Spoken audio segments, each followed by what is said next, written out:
Lahore board ने matric के सालाना इम्तिहानात के नताइज का ऐलान कर दिया, जिसमें लड़कियां एक बार फिर से लड़कों पर बाजी ले गई हैं और दो स्टूडेंट्स हैं, मरीम यूसुफ और सबा साकिब ने सबसे ज़्यादा मार्क्स लिए हैं 1095 और 3 स्टूडेंट्स ऐसे हैं जिन्होंने 1094 नंबर लिए हैं, जबकि 10 ऐसे स्टूडेंट्स हैं जिन्होंने 1093 नंबर्स हासिल किए हैं। और लड़कियों की कामयाबी का जो तनासुब है, जो रेशो है, वो 74% रहा है और लड़कों की कामयाबी का तनासुब 57% रहा है। और मजमूई तौर पर देखा गया है कि 2,48,529 उम्मीदवारों ने इम्तिहान में हिस्सा लिया था, जिनमें से 1,64,940 उम्मीदवार कामयाब करार पाए हैं। और अगर पंजाब भर के नताइज में से लाहौर की बात कर ली जाए, अपने शहर की बात की जाए ना, तो लाहौरिये इतना अच्छा परफॉर्म नहीं कर पाए हैं। वजह मैं तो ये कहूँगी कि जनाब के मोबाइल फ़ोन का हद से ज़्यादा इस्तेमाल है, या लाहौर के स्कूल्स के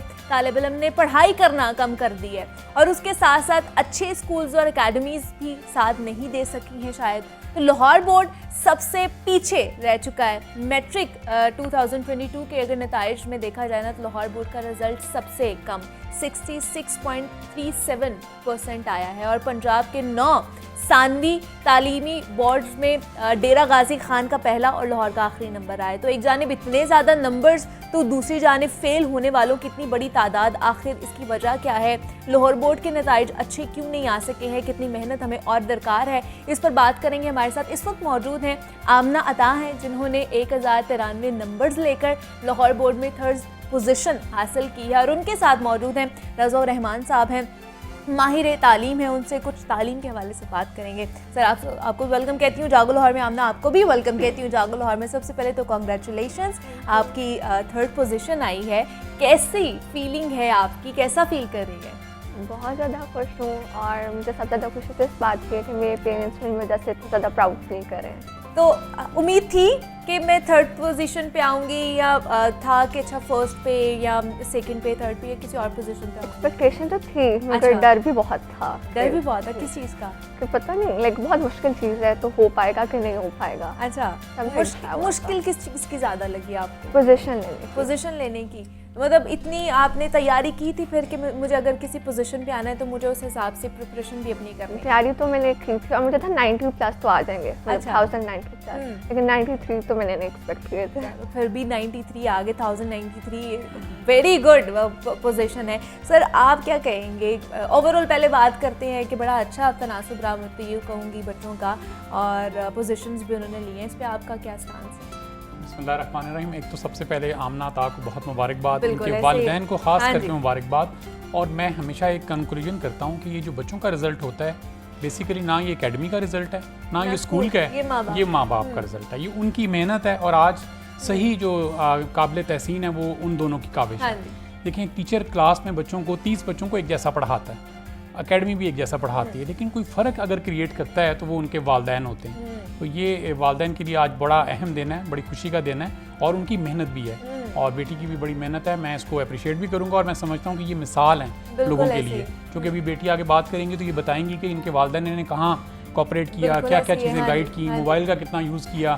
मेरा ख्याल है कि ये सब बातें ना आज बहुत सारे बच्चों के लिए मोटिवेशन बनने वाली हैं। और इनकी जो बातें होंगी या इनके वालिदैन की जो तरबियत होगी, बेसिकली इसको तरबियत कहना चाहिए, वो हमारे बहुत सारे वालिदैन के लिए एक मिशरे राह होगी, तो उससे हमें फ़ायदा उठाना चाहिए।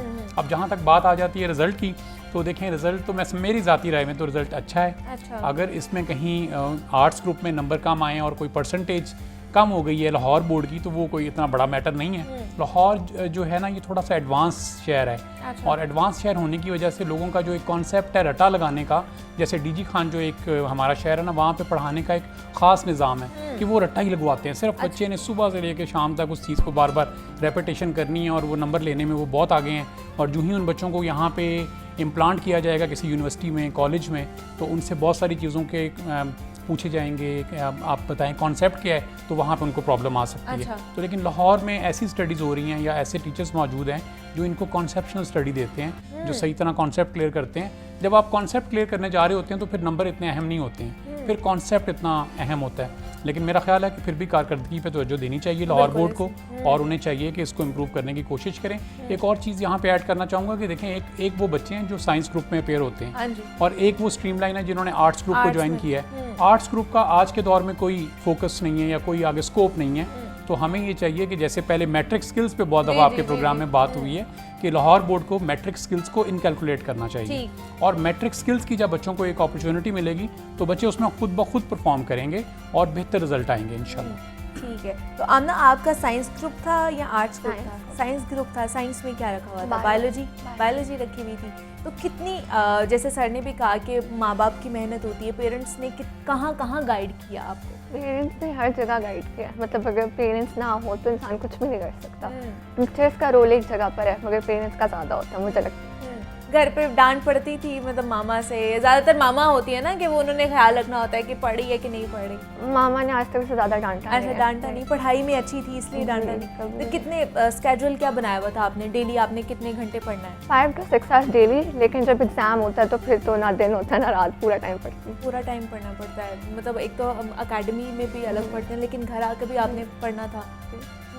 तो किस तरह फिर उसको आप करती थी, स्केड्यूलाइज करती थी? अच्छा, इसको इस चैप्टर को इतने घंटे देने हैं, इसको इतनी देर में करना है मैंने। मेरी बड़ी सिस्टर्स मेरी बहुत हेल्प करती हैं। अच्छा, वो मुझे गाइड करते हैं कि कौन सा चैप्टर इंपॉर्टेंट है, कौन सा नहीं है, किसको कितना टाइम देना चाहिए, तो इसलिए मुझे इतना ज़्यादा इशू नहीं होता था। ज़्यादा इशू नहीं होता। और टीचर्स बहुत कोऑपरेटिव थे, हमेशा समझाते रहते थे। लेकिन ये सारी 5 से 6 घंटे की जो तैयारी थी, ये सिर्फ एग्जाम्स के दौरान ही होती थी या वैसे भी ओवरऑल आप करती थी? 5 to 6 hours तो डेली होता है, लेकिन एग्जाम्स में तो मतलब पूरा टाइम पढ़ती हूँ। पूरी रात भी जाग के आपने पढ़ा है? जैसे हम लोग अपने होता था ना पूरी रात, हम लोग अपने बोर्ड के एग्जाम से पहले तो हम लोग पूरी रात जाग, पूरी रात। क्या बात है। तो किसी में आपको लगा कि डिफिकल्टी, कोई सब्जेक्ट होता ना, समझ नहीं आ रही होती, वो ऐसे भी कभी उर्दू थोड़ा डिफिकल्ट होता है। उर्दू डिफिकल्ट लगता है? उसमें क्या डिफिकल्टी ज़्यादा लगती है? उर्दू में मतलब आपके टाइम मैनेजमेंट का बहुत इशू होता है। अच्छा, तो मेरे 70 मार्क्स हैं आउट ऑफ 75, तो सिर्फ इसी में ज़्यादा मतलब हुआ कम, तो मुझे इसी में थोड़ा इशू था बस। अच्छा, बाकी तो इजी होता है, बाकी सब में सेटिस्फाइड होते हैं। सर देखे अभी भी 70 है तो वो कह रही है कि अभी मैं सेटिस्फाइड नहीं हूँ। तो इस तरह का मोराल हमारा बच्चों का होना चाहिए कि नहीं, हमें इससे भी ज़्यादा लेने हैं। देखिए, ये एक वो बच्चे हैं जिनको मैं हमेशा से अरफा करीम बच्चे कहता हूँ। मैं अरफा करीम बेटी से इनको मुशाबत देता हूँ कि ये वो बच्चे हैं जिनको एक एक नंबर की खातिर ये पढ़ते हैं और एक एक नंबर की खातिर भरपूर कोशिश करते हैं।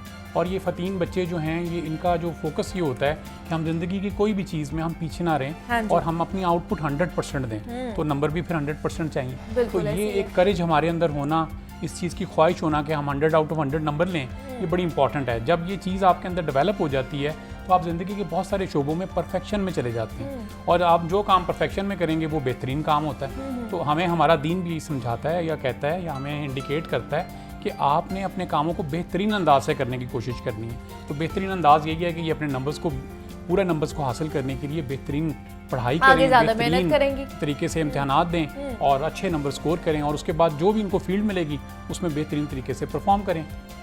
लेकिन मुझे सर ये बताइए कि हम अच्छा आया है, अभी भी रिजल्ट अच्छा आया है, लेकिन कोविड से पहले की अगर सिचुएशन देखें तो इससे भी ज़्यादा मेरे ख्याल से परसेंटेज हमारी आती थी। लेकिन ये कोविड के बाद क्या सिचुएशन ऐसी हुई कि ये परसेंटेज अचानक ही इतनी गिर गई है? क्या वजह है? देखिए, इसको आप ना कोविड रिजल्ट भी कह सकते हैं। कोविड का रिजल्ट भी है, उसके आफ्टर इफेक्ट्स हैं। अच्छा। आफ्टर शॉक्स नहीं जैसे आते हैं, जब रिजल्ट आता है फिर आफ्टर शॉक्स आते हैं, उसके आफ्टर शॉक्स हैं। कोविड में जो हमारे बच्चों को लैपटॉप यूज़ करने की आदत बन गई या मोबाइल का इस्तेमाल करने की आदत जो हमारे बच्चों में डेवलप हो गई, वो बाज़ जगह अफेक्ट भी कर गई। बहुत सारे वालिदैन ने अपने बच्चों को मोबाइल फ़ोन नहीं दिए या उसका एक टाइम लिमिट दिया हुआ है, लेकिन बहुत सारे बच्चों के पास ये एक आज़ादी भी उन्हें मिल गई। मोबाइल फोन हाँ, और वो उन्होंने जो उसका मिसयूज़ करना शुरू किया, वो उन्होंने फिर अपनी अटेंशन को डाइवर्ट कर दिया। बेशक वालिदैन से वो कहते होंगे जी हम मोबाइल फ़ोन पे काम कर रहे हैं, लेकिन मुमकिन है कि मोबाइल फ़ोन पे कोई और काम कर रहे हो जो एकेडमिक से रिलेटेड ना हो। तो ये एक प्रॉब्लम हमें फेस करनी पड़ी है। जो एक कोविड में और बड़ी इंपॉर्टेंट या अहम प्रॉब्लम हमें फेस करनी पड़ी टीचर्स को, वो ये थी कि बच्चों की जो अटेंशन थी ना, वो डाइवर्ट हो गई और एक अटेंशन डेफिसिट का शिकार हो गए। बच्चे किसी चीज़ पे फोकस बहुत देर तक नहीं रख पाते। ये अभी भी प्रॉब्लम है हमें, क्योंकि देखें जब कोविड का पूरा 1.5 साल रहा तो बच्चों को स्कूल जाने की हैबिट नहीं रही। जब स्कूल जाने की हैबिट नहीं रही तो सारा सिस्टम डिस्टर्ब हो गया। अब 6 घंटे स्कूल लगातार पढ़ाता है, बेशक 2 मिनट का 4 मिनट का वफ़ा आ जाता है, लेकिन वो लगातार पढ़ाता है। लेकिन कोविड के पीरियड में जब बच्चों को 2 घंटे में पढ़ना पड़ा, उसके बाद रेस्ट करना पड़ा या कोई काम नहीं करना, तो बच्चों की आदत फिर वो कोविड के एटमॉस्फेयर के मुताबिक बन गई। तो अब बच्चों को दोबारा उससे निकालना या कन्वर्ट करना ये बहुत मुश्किल काम था, और बहुत सारे टीचर्स कर पाए हैं, बहुत सारे बच्चों ने उसको मेंटेन किया है। आमना की मिसाल हमारे सामने, तो ये जो मिसाल है ये दूसरे बच्चों के लिए मोटिवेशनल होनी चाहिए, और उनको भी अपने मोबाइल से इज्तनाब करना चाहिए। और मैंने पहले भी कई दफ़ा कहा कि मोबाइल कर्फ्यू लगना चाहिए घर पे।